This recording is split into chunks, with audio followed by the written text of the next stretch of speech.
There's an old saying that all work and no play makes Jack a dull boy. Now, this means that eventually a person who is only working will become bored and risk become boring to others. And many studies show that our brains and bodies function better when we take time to refresh them. In other words, take time out for leisure activities. For people living in coal camps and working in the underground mines, stress was a big factor in their lives, and so they took time for recreational and leisure activities.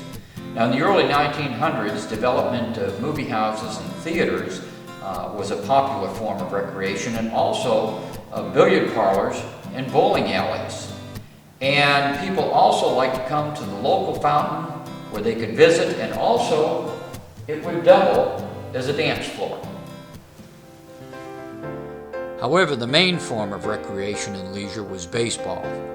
Between 1920 and 1950, there was a baseball team for each camp.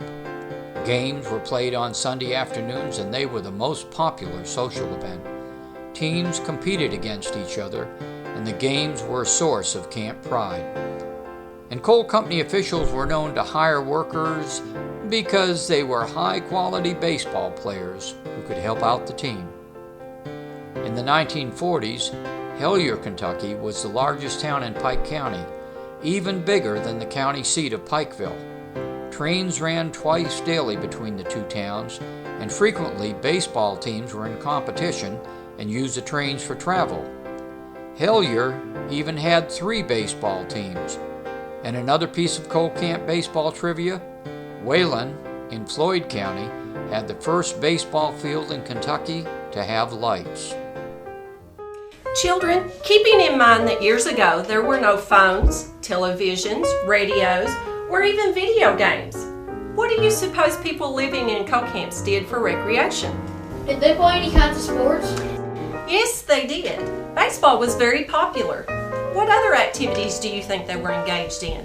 Music? Dancing! I like to just hang around with my friends and talk sometimes. Did they do that? I like all those responses. Men used to gather around and play the banjo and fiddle, and the church dinners were regular social events. Sometimes card parties were held in homes where the people sat around and played cards and just talked to each other. My grandpa said he remembers his mother getting together with other women to string beans. Very true. And one form of leisure activity was the work bee, whereas you say they strung beans. Also, there were apple pickings and men, as well as women, who liked to go fishing and hunting. In some ways, things haven't changed from those coal camp days. In 2001, astronaut Carl Walz was asked what he would like to take along with him for a 6.5-month stay on the International Space Station. And he answered, well, a keyboard would be nice. Here is a photograph of Carl playing the keyboard for his fellow astronauts on the International Space Station. Remember how baseball was a major form of leisure activity in coal camps? Since Mars gravity is only a little over a third of gravity on Earth, baseball games will definitely have to be played inside a dome, or the balls will float too far for players to retrieve. Class, we discussed some areas of responsibility required to be a productive team member. Which of these apply to the area of leisure and recreational activities? Cooperation, respect for others, Good communication skills. Honesty. How about we just say all of them? You are all correct. And you too, Alex. Just about everything that makes you a better worker makes you a better team member, whether you are doing it professionally or just for fun. Back in the days of coal camps, it was important that people use their imagination to make leisure activities for themselves, and creative thinking will also be required in a Mars colony.